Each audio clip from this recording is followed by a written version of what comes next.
we will start with our agenda with a call to order and approval of minutes from our June 21st, 2022 meeting. Is there any discussion or changes to be made?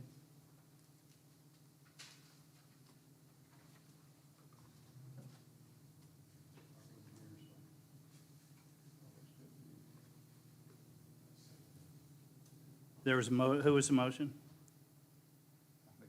Okay, and Lonnie seconds. Any discussion? All in favor? Aye. And motion carries. Minutes are approved. Tonight we have one public hearing. It's Flippin' Friends LLC has applied for a conditional use permit on a property containing 0.258 acres located at 440 O'Hara Drive, Danville, Kentucky. The property is zoned R1A. And just a little bit of housekeeping. Here's how things will flow tonight. First, we'll hear the staff report, and we will hear from the applicant. The board will ask the applicant if any questions they may have. We'll hear from anyone in support of the applicant. We'll hear from anyone speaking in opposition of the applicant. The board may ask questions. At that time, we'll hear a rebuttal from the applicant, and we'll close the public portion of the hearing and begin the deliberation portion and entertain motions. So real quick, just by a show of hands, who here plans on speaking tonight? Okay. And are there any spokespersons or attorneys present? Okay, thanks. Lisa, I'll turn it over to you.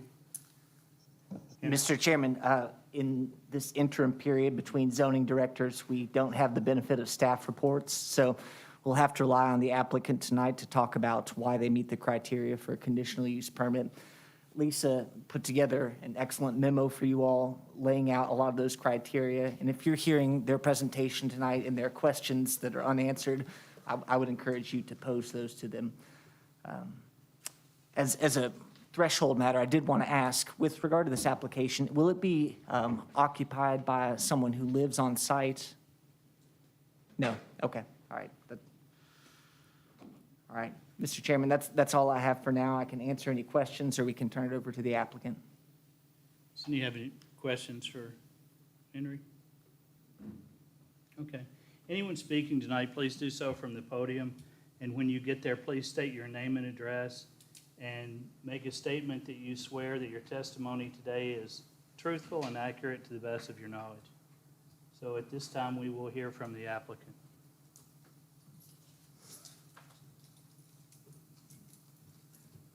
I'm Rachel Berry. I live in Lexington. Actually, I just moved to Richmond. I'm 600 Forest Oaks Court, Richmond, Kentucky. And I'm Ginger Gunter, and I live here in Danville. We're not real sure what, I mean, do you just want us to talk about what we're going to do, what our plans are with the property? Yes, ma'am. Okay. Anything that you think we need to know Okay. on your behalf? We purchased the property in hopes of doing a short-term rental. Our goal is to target traveling nurses, people coming in for business, and to bring tourism to Danville. We meet all the requirements. It would sleep 6. We would have, we have plenty of parking. The driveway holds 4 cars. It's 3-bedroom, 3-bath, so it wouldn't be overpopulated with the 6 people. What are some other things that Well, in our description, it does state that, you have to, how many people are actually going to be in the house. And we have cameras on the outside when they do check in and on the front and back. So we can see who's checking in, if they're the right people or not. I do live only 5 minutes away from the property. And I actually spoke with one of the neighbors here, and I was telling him we would be willing to give our phone numbers out in case that they feel like something's off or anything with the customer or the clients that does come into our house. But we just mainly want it for, this has kind of been a dream for us to start Airbnbs. I know there's probably 90 or more here in Danville. And I love Danville. We just moved here, my husband and I. So we just thought this would be the perfect town to start one. So I think that's it.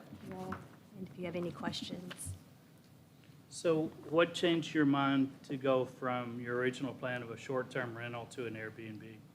well, that's the same thing. The Yeah. short-term rental and Airbnb is basically like the brand name, sort of like Kleenex and tissues. So Airbnb is just the system that you go through, and people just call it an Airbnb. It's actually, the technical term is a short-term rental. Yeah. Our rates would probably be higher than some others because we want to target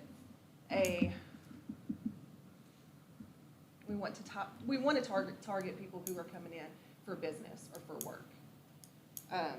So our rates would be around 200 a night. Is there a minimum stay?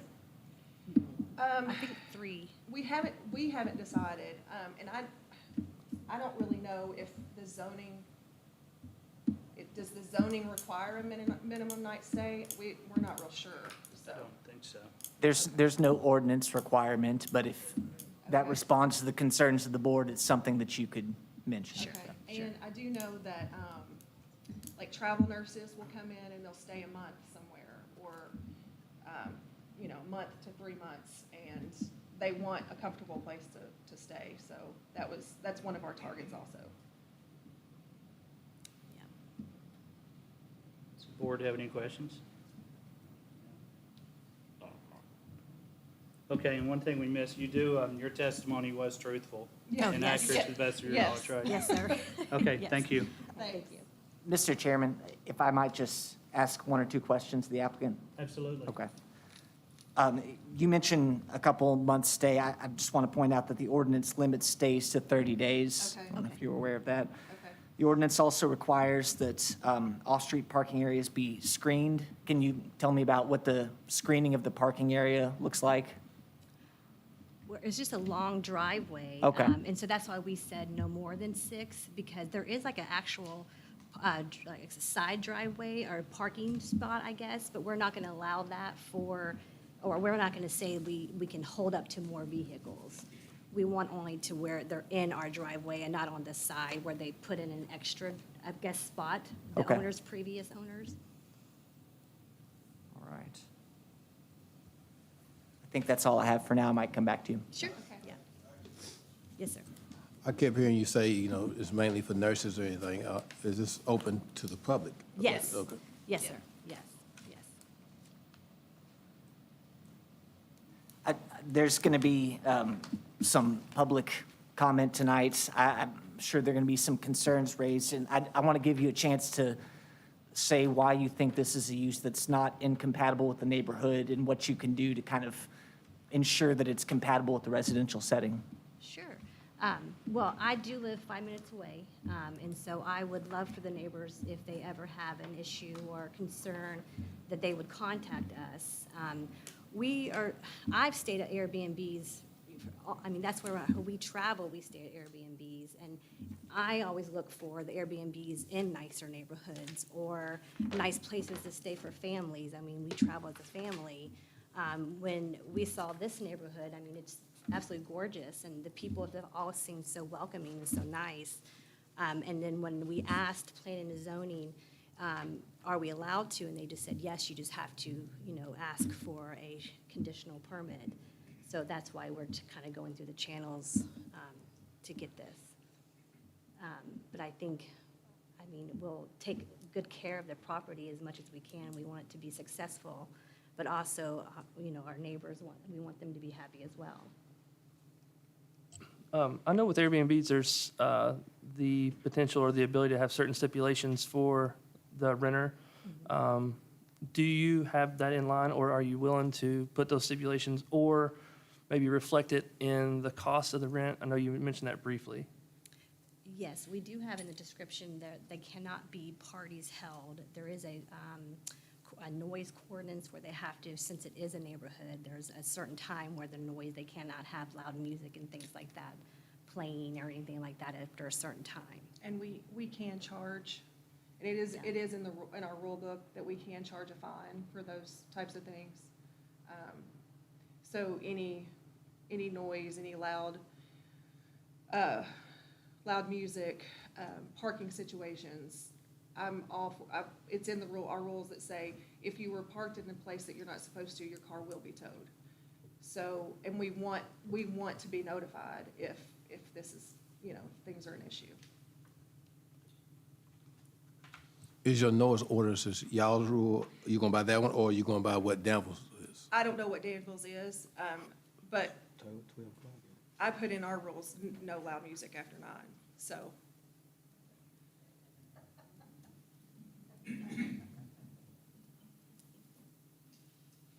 But that can change if we need to.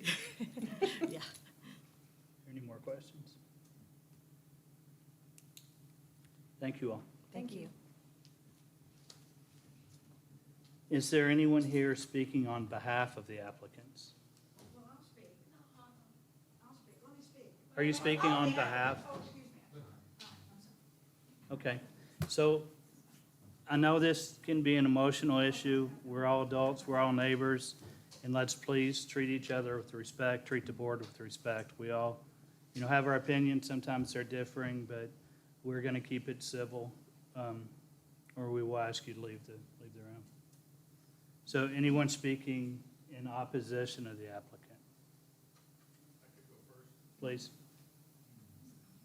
And you'll state your name and address and promise that your testimony will be truthful and accurate to the best of your knowledge. Please.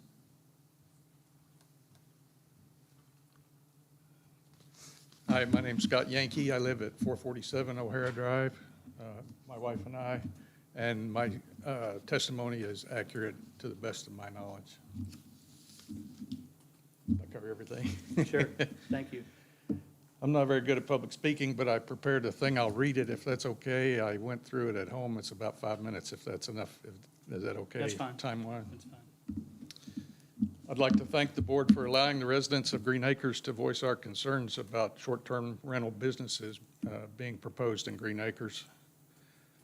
I'd also like to thank Lisa Bowman for her patience and assistance in helping me understand the conditional use permit process.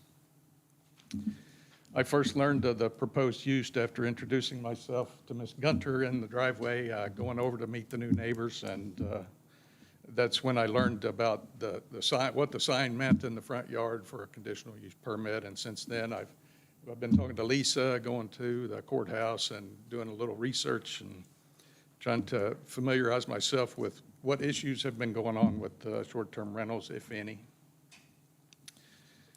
And I found quite a few, some serious concerns related to short-term rental businesses that I found in my research all across the country include illicit drug manufacturing, distribution, consumption of illicit drugs, making adult films, various issues related to sex offenders renting and activities associated with those people, loud parties, lewd behavior, and general nuisance issues suffered by permanent residents. I wasn't able to determine how frequently these things occur, but they definitely are, they do occur. I'm sure they're in the minority to some degree, but it's hard to say how many occurrences would be acceptable for these types of activities. I would vote very few. Just an example of some of the research, like Arizona just sent a letter to the executives at Airbnb last year in 2021. And this is what just excerpts from the letter that they sent to Airbnb. Once peaceful neighborhoods suffer from unsupervised groups coming in and out for daily stays, which include unruly, disruptive, and noisy large gatherings. Neighborhoods are experiencing dangerous criminal activity from short-term rental properties, including shootings, sexual and physical assaults, and the use of short-term rental properties as locations and staging places for other criminal activity. Affordable housing stock is being gobbled up by investors who are focused on short-term commercial uses for their properties rather than neighborhood stability and prosperity. So this was a group of Arizona mayors that sent that to Airbnb. So it's a real concern across the country. In Dallas, Texas, the Zoning Ordinance Advisory Committee voted to study and develop regulations for short-term rentals, excuse me, or adopt zoning that would make it illegal for them to operate in residential neighborhoods. Complaints about party houses, criminal activity, and absentee property owners in residential areas dominated the comments and asking for stronger development of code regulations. The Pennsylvania Supreme Court banned short-term rentals businesses from single-family residential areas across the whole state of Pennsylvania, citing that it is inappropriate use of that type of single-family residential property. Even Hawaii, which depends strongly on tourist dollars, has banned short-term rental businesses in single-family residential use areas. And I know there's discussion of having some stipulations. It's people that follow the rules are never the problem. It's the people that break the rules that always cause the issues. Part of my discussions with Ms. Bowman, I was asking if Green Acres had if they had any property use restrictions that were still in place that we could look at those, and she directed me to the courthouse. And one of the neighbors went and picked up a copy of the original deed restrictions. And although that deed restrictions included a ban on residents of a temporary character, as well as a ban on any business of a commercial nature, both of which I think would apply in this case. Unfortunately, these restrictions sunset after a 25-year period. And they were written, when our area of Green Acres was developed, this was dated in 1945. So these restrictions would have ceased to be valid in 1970 unless they were renewed. I spoke with a real estate attorney and asked him how subdivision restrictions have been renewed, and he said typically they would renew for a similar period. So like in 1970, they would have probably renewed for 25 years, but I went down to the courthouse and I spoke with the personnel there, and they were unable to find any additional restrictions that are valid today. So I haven't, to this point, I haven't been able to find out if they have been renewed or exist currently. So based upon my research and the issues related to short-term rentals, I became concerned about it and put together a petition requesting the board deny the conditional use permit application for 440 O'Hara Drive. My wife posted a link to the petition on the Families of Green Acres Facebook page. And this morning, about 11:30, I quit counting, and we have 103 people that signed the petition on the Facebook page online. Myself and another neighbor walked around the neighborhood talking to people that may not have Facebook or use Facebook or get online. And we also collected 69 in-person signatures to the petition. So in total, 172 people have signed a petition requesting the board deny the conditional use permit application. This is a significant number of people that have voiced their concerns and will hopefully influence the board in their deliberations on this application. Note that these signatures were compiled in a compiled in a relatively short period of time. Given more time, we likely would have had more petition signatures. I just learned about what was going on 2 weeks ago, so. Based upon the requirements contained in the conditional use permit application, the primary issues that I can figure out that you are most interested in hearing from us is that the use is not detrimental to the public health, safety, or welfare in the zone it's zoned for, and that the use will not result in increased traffic congestion, additional parking problems, or constitute a nuisance. The remaining items in that list are kind of beyond us as residents to address, but these I think we can speak to, and I hopefully some other people will get to. I don't want to hog the microphone. I'm going to let them have their shot. If time allows, I'd be glad to discuss my views on these other issues as well, concerning health, safety, or welfare, and certainly nuisance, potential for nuisance at least. So thank you, and if time allows, I could come back and finish that up if need be. Thank you. Thank you.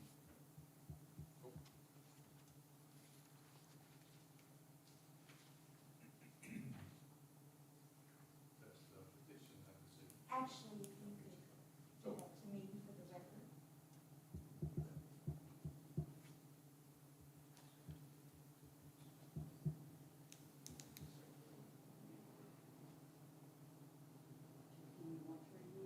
Yeah, it wouldn't be a bad idea to pass it through.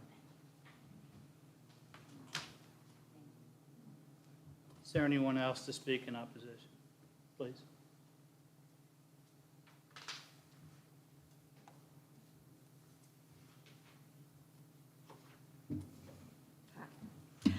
My name is Nancy Knight Kettleholt, and I've lived at 421 McDowell Drive nearly all my life. It's just around the corner from this house. The house, my husband and I are so thrilled because we've lived there for so long, and the older residents have either moved to the nursing homes or they've died or something. So we have new, young families, and they have the most adorable young, and I mean young children, and they're all, not all, but they're on that route, O'Hara, and they're very concerned about strangers living in the house, people who have no concern for the neighborhood. They're very concerned about that. And as far as the driveway goes, it's not a long driveway. Where do you live? Me? Yeah. I live in Old Bridge. You live in Old Bridge? That's not Green Acres. Okay. So all I'm saying is that I don't think it's going to be safe. On Tennicott, there was a bed and breakfast, and our friends who lived next door to the bed and breakfast, and they'd lived there for a long time, had to move because the bed and breakfast had people from all over the country. Not that that's a bad thing, but they were very rowdy, lots of noise, lots of parking. And as far this driveway is not that you're talking about is not long. The parking would be up and down the street. I mean, that's just. I mean, I'm up there all the time. So I'm here to tell you that nobody in Green Acres is happy about this, and I'm certainly not happy. And I'll tell you something else. The people who have the young children who are running up and down the streets because it's safe, those families, those parents are not happy about this. Thank you for your time. Thank you. And Ms. Kettlehan, your testimony was truthful and accurate to the best of your knowledge, correct? Is there anyone else, please?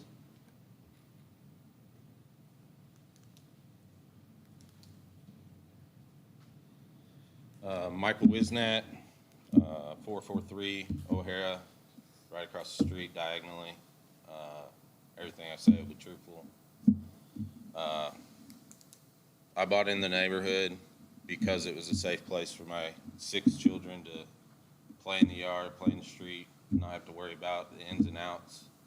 It's a stable neighborhood, permanent residents, you know, and it makes me uncomfortable having new people come in every 3 days, you know, and not knowing if I can trust them to be outside, to play in the street, because that's what this neighborhood is. It's like kids can play in the street. There's not too many of those neighborhoods left, and we'd like to keep it that way. As far as some things you've mentioned, I keep hearing you say, please contact us, please contact us. There'll be fines if there's loud music or if you park on the street, please contact us.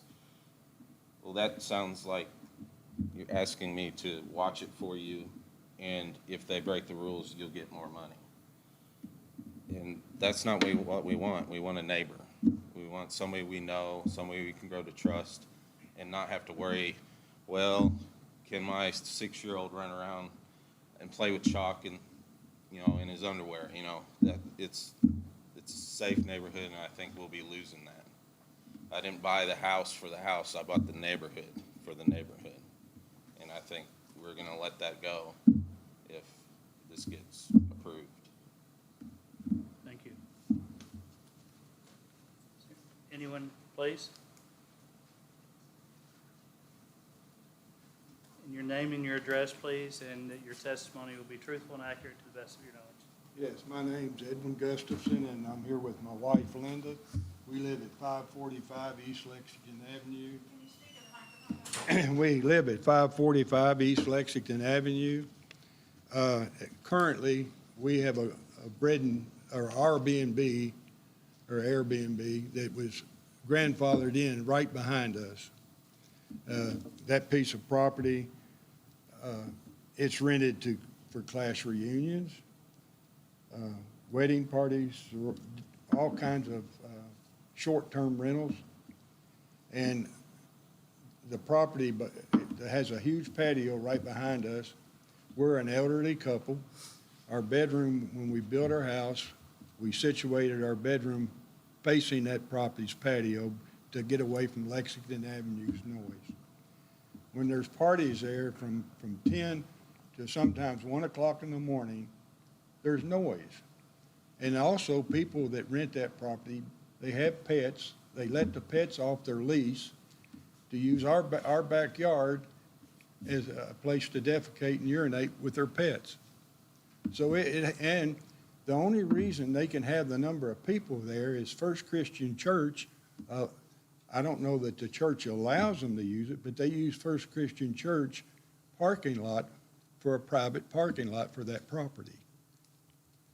And the reason we're against this is we walk daily in our neighborhood, and we see those children that were spoken about earlier. And and thank God there are children that are outside and they're out on internet devices that they still have a desire to be out and get fresh air. And I think this type of business is going to cause problems for our neighborhood. And that's all I have to say. And I do, everything I've said, to the best of my knowledge, is how I feel and the truth about the matter. Thank you. Thank you. Is there anyone else to speak in opposition? Please. My name is Jim Lockhart. I live at 503 Boone Trail, and what I have to say will be truthful and, to the best of my knowledge, accurate. I have heard all of the comments made thus far, and I certainly agree. I have no children of that age. However, my 3 grandchildren live approximately 1 block from 440 O'Hara. And they do indeed, as was described, play in the streets because we have no sidewalks. We have nothing there for amenities for the children other than the streets are our own driveways. That's all that is there. One of the things that I have found most remarkable in my 9 years plus now that I've lived there in Green Acres is having come from what I consider to be a very friendly suburban area outside of Chicago. It was nothing like this. What I have found here as a community in Green Acres is simply unparalleled in my experience anywhere else, and that is because we have long-term people there. We know our neighbors in ways that I did not in my previous home area. We see new people coming in and out, but they're not coming in for a day or 2 or 3 or whatever. I'm certainly sympathetic to the business desires here and would have far less concern, I guess, if we were talking about what I would call long-term rental. I have no idea what the definitions are here. But a regular rental property would not cause me the same concerns as this does, because we'd be talking about longer-term people with whom we as local residents could become well acquainted over time and get to know and enjoy as we do our neighbors now. I think such a change, much as I hate to oppose a good business venture, is simply not in keeping with the nature of a single-family residential neighborhood. We're not a multifamily neighborhood, and we are long-term people by and large. Thank you. Thank you. Mr. Smith, what's the definition of short-term versus long-term? Is it 30 days? 30 days is the cap on our short-term rental under the ordinance, and I don't believe that extended stay is permitted in this zone. you can have a property that you rent on a leased basis, but something that would be, 3 or 4 months at a time, that's not something that's permitted in this zone. Okay, 3 or 4 months is or is not permitted? The extended stay is not permitted in the R1 zone where this is located. Okay, so a lease would have to be a year or not permitted at all? We've not gotten into making definitions of these things. I think it's just I can get back to you on if there's any definition of long-term. I don't believe there is, but Okay, in terms of like abbreviated stays, short-term rental is something that we permit under the Airbnb context, 30-day maximum, and that's what's permitted. Something that's extended stay is not permitted. okay, thank you. So what we call a regular rental now, we consider 30 days plus. It's just a standard rental. Okay,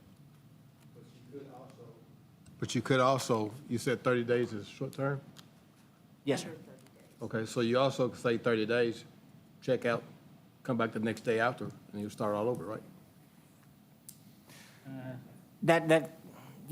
To the extent that that's an enforceable thing, I think we'd probably frown on that. So, and there's no definition in our ordinance of rental property, but I think it's just kind of the standard understanding of what an extended stay is, hotels where you can rent on a weekly basis, that kind of thing.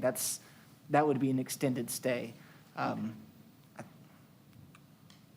guess what I was saying is, and I just see the concerns, and my reason I'm asking this question is like, for instance, like we going on the short term, and then there's a 30-day, that's what we said short term was. But where is it written, or where is it said that I cannot come back after a day out, after 24 hours I've been out, come back and rent it for another 30 days? Check out after 30 days, ask can I come back in, and they rent it with me for another 30 days. I know you said we would frown on it, but it's not a rule, right? The rule is just the 30 days. I would suggest that it would be within the code enforcement officer's discretion to find that that kind of piggybacking on would constitute longer than a 30-day stay. is there anyone else to speak in opposition? Please.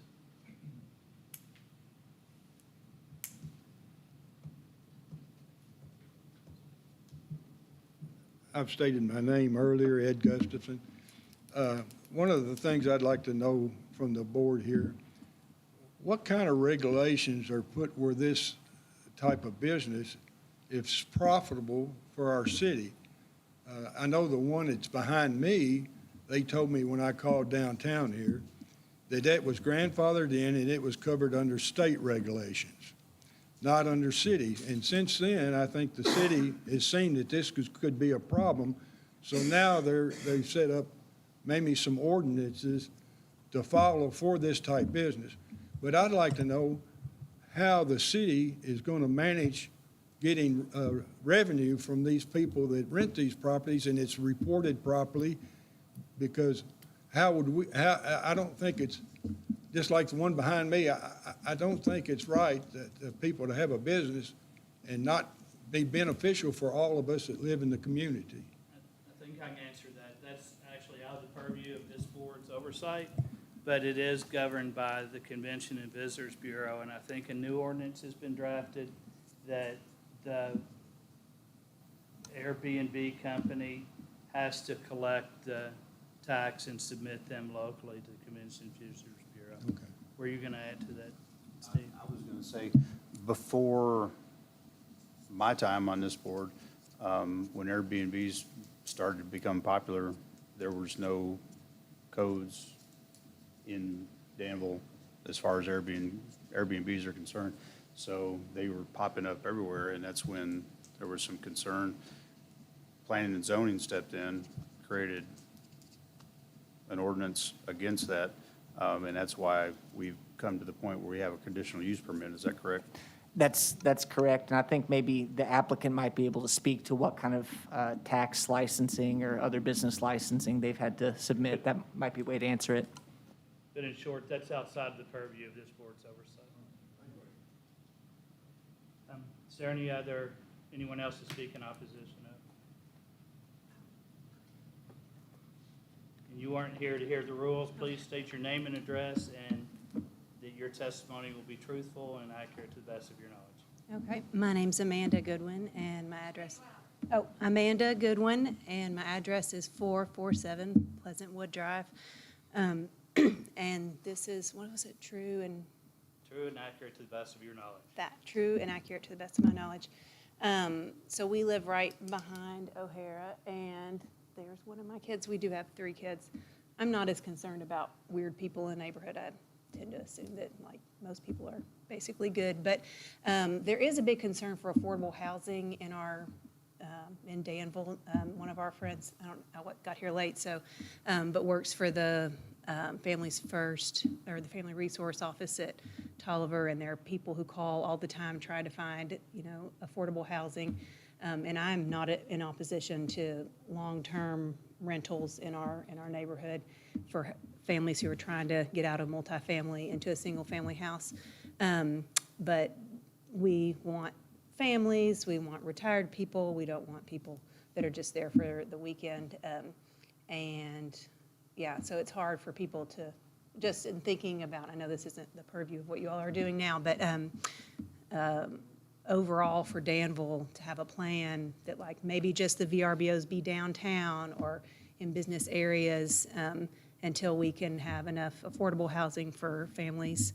I think that would be, it's hard for them to compete against people who are trying to just have a business or make money off of it. So that's how, that was, so I'm in opposition. Thank you. Is there anyone else? Would the applicants like? My name's Matthew Shields, 417 O'Hara. I'll be truthful and accurate.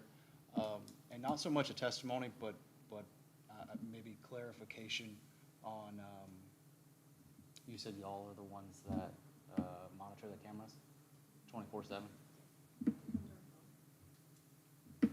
Okay.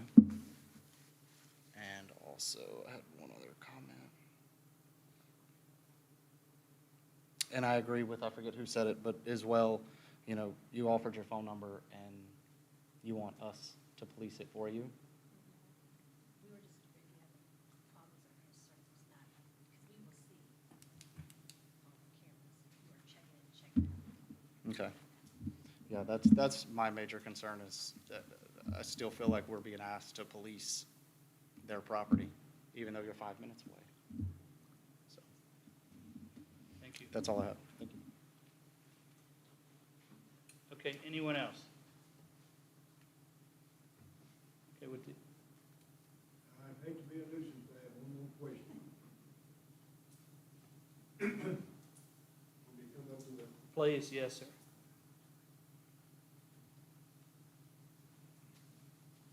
I still abide by what I said, the truthful, to the best of my knowledge, Edmund Gustafson.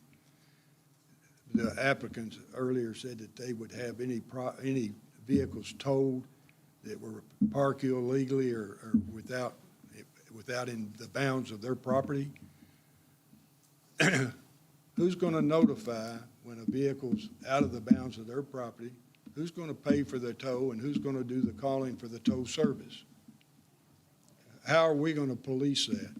They can answer that in their rebuttal. All right, thank you. Thank you. Yes, ma'am.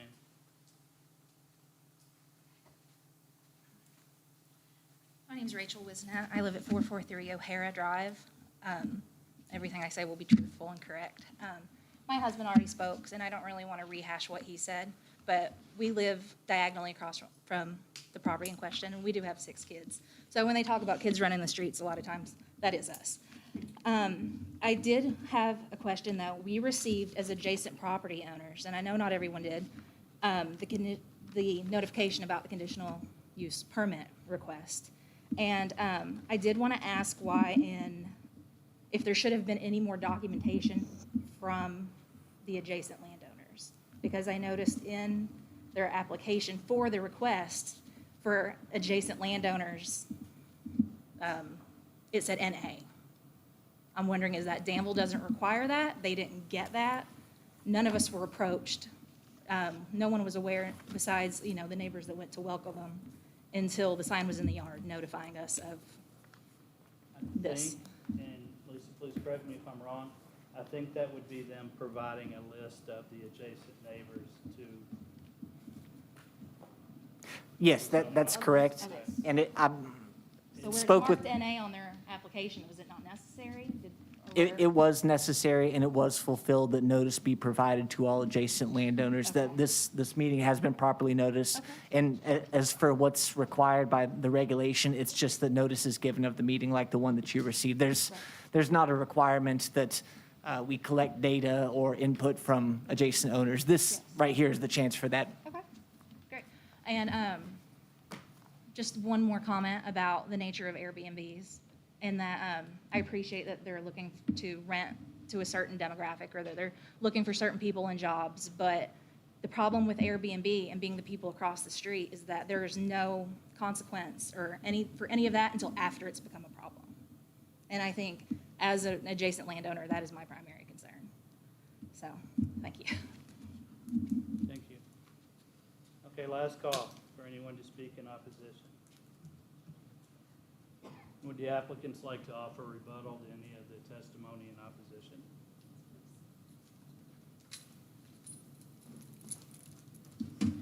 Rachel Berry.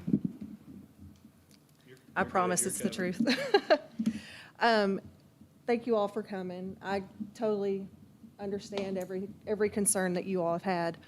I will say that the Airbnb business, the software that we use for Airbnb, the website, they do monitor bad tenants.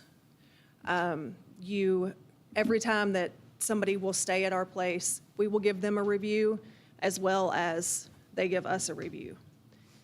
If they have bad reviews on Airbnb, Airbnb will not allow them to rent through them.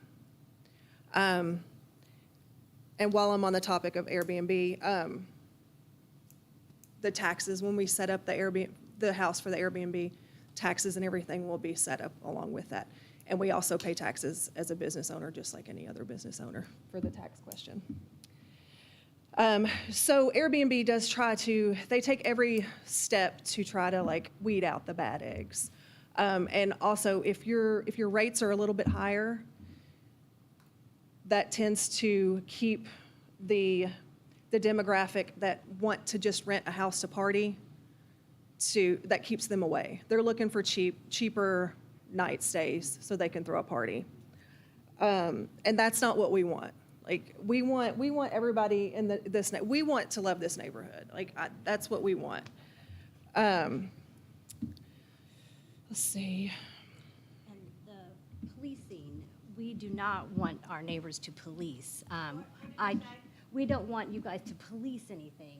That's why I was just offering our number, just in case if you feel like it would be easier to contact me, not to police anything. Because we have our cameras, the in and out, and we can see the driveway. So, we have enough driveway to park 4 vehicles. We've parked 4 vehicles before, just to make sure.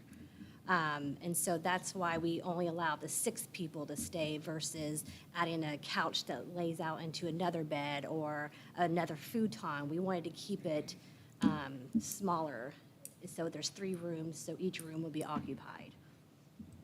I have another question. And I see y'all, it will be police, so how, by your company or whatever, and then I hear you say they will weed out the bad people, so to speak, whatever. Will there be a background check on these things, on who stays? Because, and the reason I'm asking is because I heard you say bad people, and try to keep them out. Sure. Who's decide who's the bad person who comes in? There is no way. Yes. There is no way to say, well, this person's a sex offender. But if we were doing long-term rentals, we wouldn't do background checks either. So there would be no way for us to know if we're renting to a sex offender. And the reason I asked that is because another reason you said long-term, when you move into a neighborhood, if somebody moves into the neighborhood, that stuff is provided before they move in. So they'd be like, okay, if his family's moving in, we know if Joe's is a sex offender or not. So that's that's kind of separates it from the long term and the short term. With you renting to anybody, you know, I can come and rent to anybody, but nobody knows if that's a sex offender or not. Right. Sure. And a lot can happen in 30 days. Right. And the only thing that we can offer is the Airbnb service, that they kind of police who can rent and who can't. Is that something that you would be opposed of doing? Oh, no, we want to. Having a What, like background check? Background checks? I mean, if, We're allowed, I mean. yeah. I don't know how, I don't even know how to do a background check, so. Does the board have any other questions? Yeah, just one. So statement number 7 for the specific use standards says, one parking space shall be required for each guest room available for rent. All off-street parking areas shall be completely screened with landscaping. Is that the I case? didn't hear you, I'm sorry. It says all off-street parking areas shall be completely screened with landscaping. You said 4 vehicles should fit in the driveway. Mm-hmm. Is that, would you consider it completely screened with landscaping? What, Okay. what, What I don't understand, like, what you mean screened by landscaping? That's a common requirement with other types of commercial developments, and it might just be plantings that create a green screen between adjacent So properties like and the parking planting area. trees along the driveway? Yes, ma'am. Okay.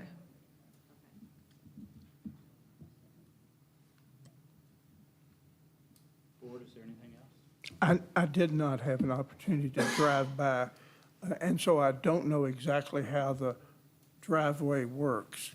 Are people stacking in between each other? It would Or is be- there a turnaround?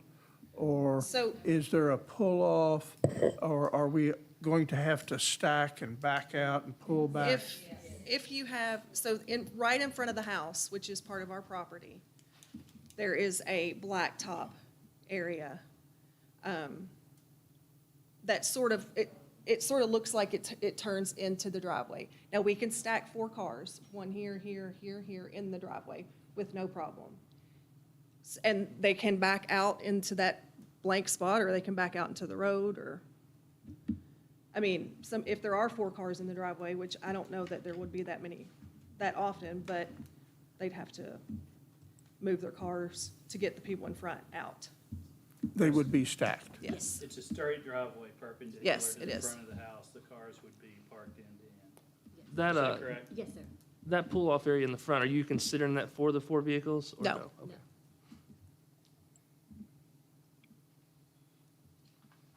Board, any more questions? Mr. Chairman, if I might jump in with a couple. Absolutely. So you've referred to the size of this driveway, and I suppose you're using that to speak to a limitation on parking, but is the commitment to 4 cars, no more? Yes. Okay. When you talk about your use of cameras, and then you talk about this rule that you have against parties, could you tell me about how you would intend to enforce a rule against parties, and what you would define as parties that you'd prohibit? Yes, well, a party would consist of basically having more than your guest. And also too, when they sign for an Airbnb or get an Airbnb, they have to just sign a contract basically, that they're not going to do the things that are on our, basically, contract. So they're just not going to be able to say, oh, well, we had all these more people, but we have to okay it, which we can okay because we only want the 6 guests allowed. So they have to sign something like a contract through Airbnb stating they will not have all these other, like the parties or the noise ordinance and things like that. One of the requirements of the board is to make a statement about why this is a beneficial application for the public welfare. Could you, that's a broad question, but could you speak briefly to that? Then I have one more. Honestly,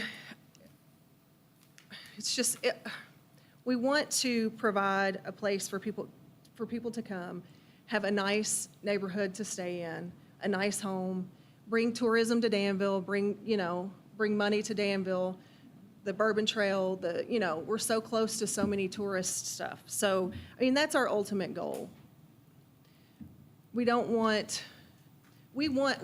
this property to stay beautiful and to stay amazing, because the neighborhood is amazing. It's beautiful. It's a great neighborhood. That's why we picked it. So, did that answer your question? That answers it. My Okay. last one is this. You talked about parties, you talked about a noise rule. Are there other stipulations that you have, and could you kind of list those off for us, please? Actually, so our rules here are no smoking, no pets. I mean, obviously, if they have a service animal, we can't turn them down, but we require no pets. No extra guests. Our property accommodates 6 guests, and for legal issues, please only bring the amount of guests you registered. No parties or loud music. Parking in the driveway only, and refrain from parking in the street. Your car will be towed if parked in the street. We have certain checkout times. 11 a.m. is our checkout time. 4 p.m. is check-in. 11 a.m. is check-in. Nope. 11 a.m. is check-out. 4 p.m. is check-in. Of course, we have some rules about our basement and the fireplaces in the house. We have a shed in the back, so we've got some rules for that. I think if this happens, we were gonna put a ping pong table out there for kids. And then we just have overall care of our property. Please respect us and our neighbors and take care of our property, so. Thank you. That's all I have. Do you want a copy of this for?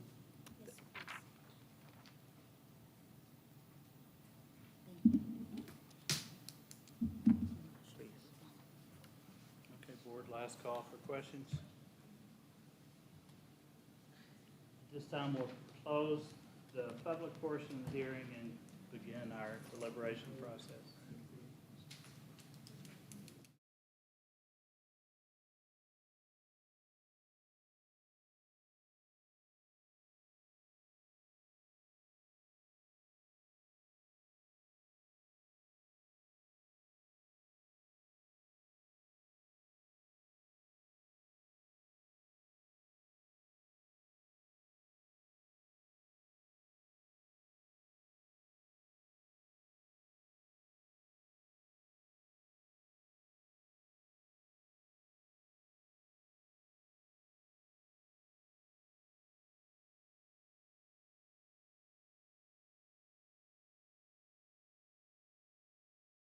There could be rules to set that, but once, like the young lady said, there's nothing can be done to after the fact it happens. My only concern about the whole thing, it hits me, is there's not a background check. That anybody can come in there. And that's something that you can control, but doesn't seem like you want to choose to control that. So that's my only thing about that, is the background check, because there is kids running all over the place, and that's one thing that you don't want to police something after something is happening. When that happens, it's too late. So that's my only concern with that. I mean, the loud music is going to happen. I mean, no matter where you go at, you can go to somebody, rent a place for young. There might be somebody playing loud music, and you can ask them to turn it down. But you can't ask something, if something happens to a child, it's too late. So that's my concern with that. I will say that we are both moms, and we understand. I mean, I have a 10-year-old boy who runs the streets in our neighborhood, so I get it. I get the concern. Okay, thank you. I'm sorry, the public portion of the hearing is I'm closed. sorry. My concern is about parking. With that many people coming into a stacked parking lot, I think there's going to be a great temptation to park on the street.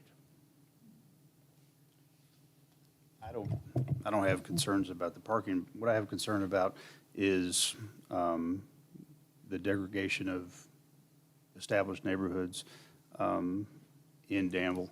Last year, this board turned down a conditional use permit for an Airbnb in another neighborhood.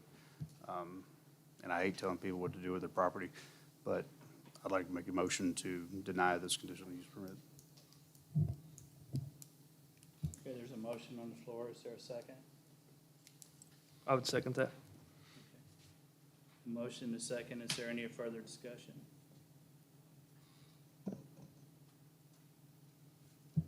I would make one comment that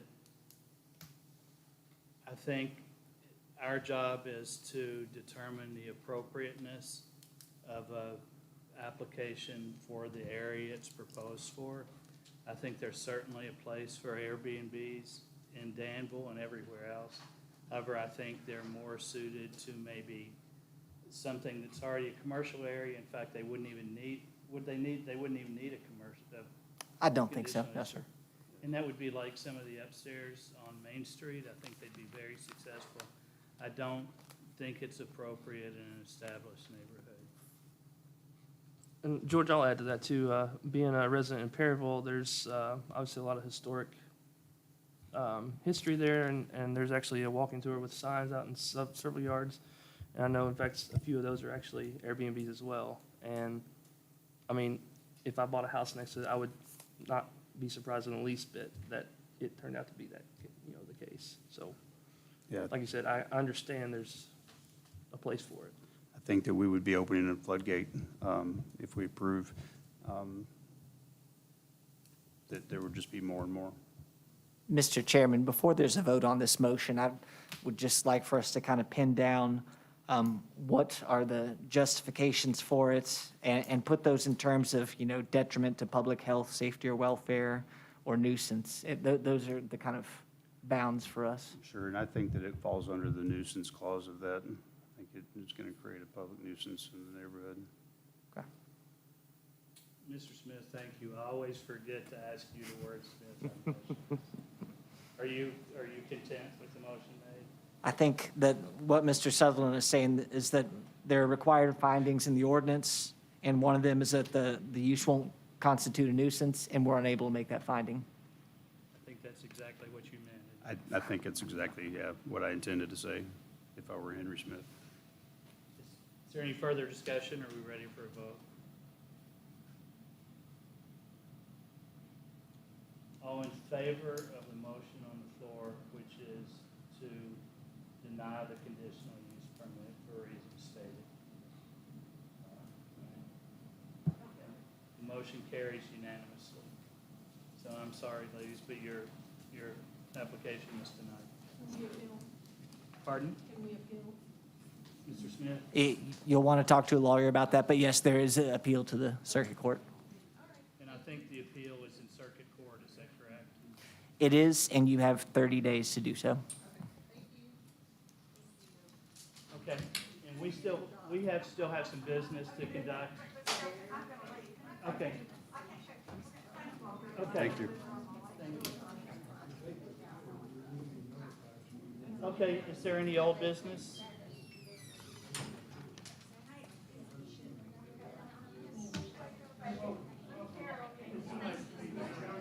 No. No old business? Excuse me, we're still conducting business. Is there any new business for the board? Any announcements? Are we short an officer? Or short a member? Are we short a seat on the board? It is that for the county or for the city? Okay. So do we need to reach out to the city commission to fill that seat?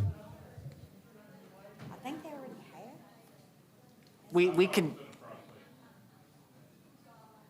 We can confirm that and get back to y'all on that. So whether there's a nomination process, and I'm sure that sometimes it's tough to find volunteers, so if you all have people in mind, then we can forward those to the city as well.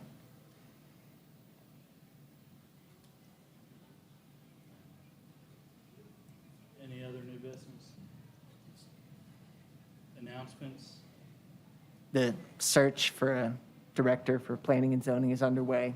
We've had interviews. It's ongoing. So. Is it going well? We have had interviews and we have had, I can say, some consensus promising candidates.